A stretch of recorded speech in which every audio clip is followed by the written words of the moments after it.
This lesson is for Advanced Algebra, Lesson 7.5 on geometric sequences. Students will need a graphing calculator in order to answer a few of the examples that we have today. We're going to take a little trip back in time to Chapter 3 of our book, where we first learned about sequences. The first type of sequences that we did were arithmetic or linear in nature, which simply means that we were repeatedly adding to get from one term to the next. There were two formulas that we learned when we did arithmetic sequences back in Chapter 3. One of the formulas we learned was the recursive formula. Always has the bracket off to the left, has to give you the first term as part of the sequence, and then you always do the previous term plus or minus the constant difference between the terms. When you do the formula explicitly, you still start with the first term, but then you add to it the term number, labeled here as n, minus 1 in parentheses, times the constant difference. You could utilize either formula to generate the sequence and its terms. Today we're going to transition into geometric sequences because we want to be repeatedly multiplying to get from one term to the next. When you repeatedly multiply, that turns naturally into a power question. And we're doing powers in Chapter 7 with Advanced Algebra, so this naturally fits in with the topics that we're talking about. We'll still have a recursive formula and an explicit formula, but they will change now because we are repeatedly multiplying. The recursive will still have the bracket off to the left, the first term will still be given, but now instead of adding a constant difference, we're going to be multiplying by a constant ratio. So the R there stands for ratio. And a ratio typically means that it's a fraction. So know that you might be multiplying by a whole number or an integer or a fraction or a decimal here. So that's why they include the word ratio, because that kind of covers all the bases. And then G sub n minus 1 means previous term, just like it did back here for A sub n minus 1. When you do the explicit formula, again you still have your first term given somewhere in the formula, but now we will be multiplying by r, the constant ratio again, but this time we'll be raising it to the power of n minus 1. So r is still the constant ratio, and just like in the explicit formula for arithmetics, the n still means the term number. So what's beneficial about the explicit formula is if you need to generate any term in the sequence, for example, if you needed to generate term number 100, this formula would be the one you'd want to use because you could simply type in the number 100 for n and the formula would generate your answer that you're looking for. If you tried to do that with the recursive formula, you would need term 99 in order to get term 100. In order to get term 99, you would need term 98, and so on. Typically, we use the recursive formula to generate the beginning of the sequence, and we use the explicit formula when we have to generate other terms of the sequence. So let's try some practice problems. Our first one says, write the first 5 terms of the geometric sequence when g sub 1 is 6 and when r is negative 2. So we're going to generate the answers here without using any formula of any kind. They give me the first term, that's a freebie. To generate term number 2, I take the first term and I multiply it by the r value. So I have the first term of 6, I'm going to multiply it by negative 2. And so I get term number 2 of negative 12.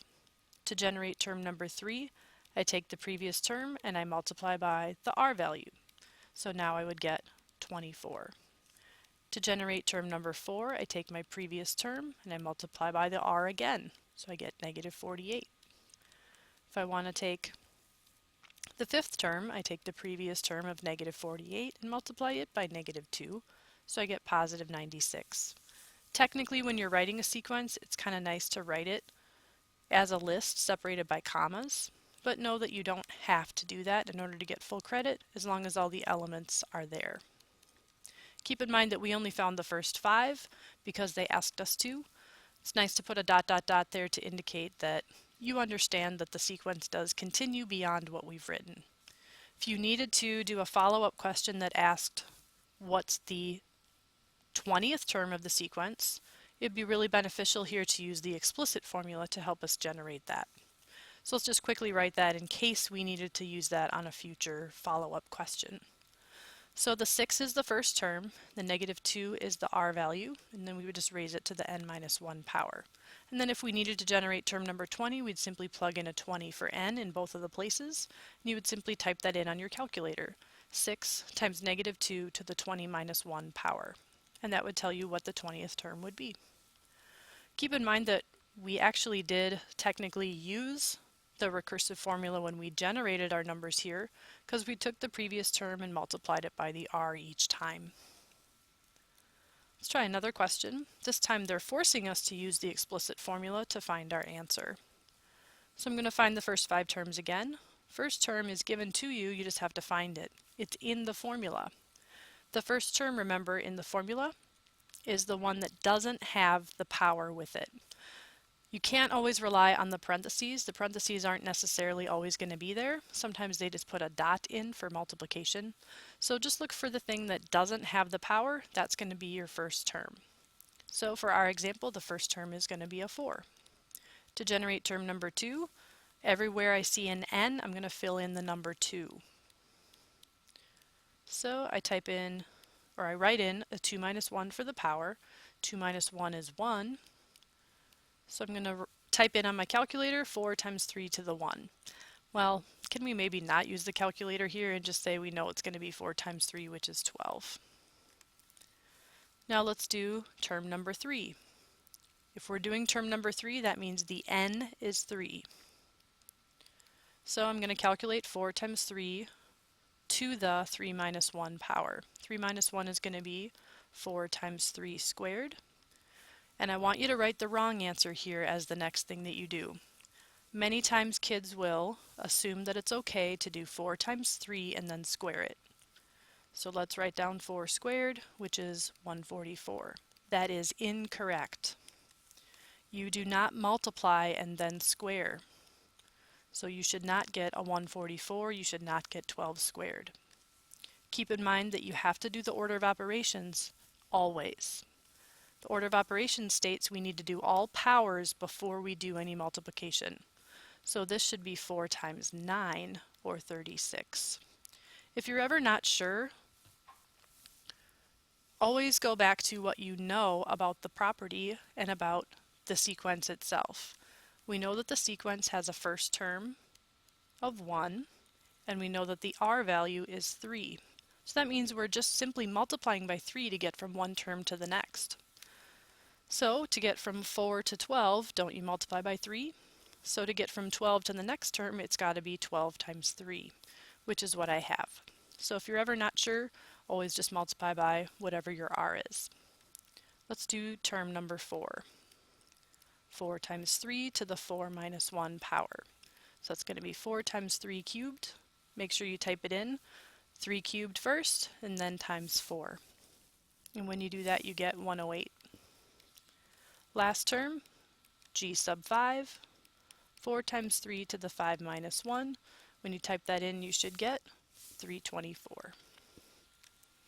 Our last example that we're going to do today is a word problem. This one has a tricky element to it that I want students to see so that they don't get tricked by a few of the word problems that have this piece in it. Suppose a ball is dropped from a height of 5 meters and bounces 90% of its previous height each time it bounces. Let h sub n be the greatest height after the 9th bounce. Write an explicit formula and find the height after the 10th bounce. The trickiest part about this question is simply that kids get duped into believing that the 5 is the first term. Just because the number 5 is listed doesn't mean that that's term number 1. Be very careful to read here that the nth bounce is what we're looking for. Normally the n represents the term number. And it does always mean that when you're working with a sequence. But in this word problem, the n is also going to represent the number of bounces. So if you think about what the 5 means, the 5 is not the height after the first bounce, which is what the first term should be. So we're going to need to generate or find that first term. So the first term, let's use h because they tell us to. So the first term is going to be something that we're going to have to calculate. It gets dropped from a height of 5, and then it's going to bounce 90% of that after bounce number 1. number 1 is going to be the first term, and that's what I'm looking for. So I'm going to multiply by 0.9. So there's no fancy formula here that I'm doing, I'm just trying to generate what the first term would be, so I got to figure that out.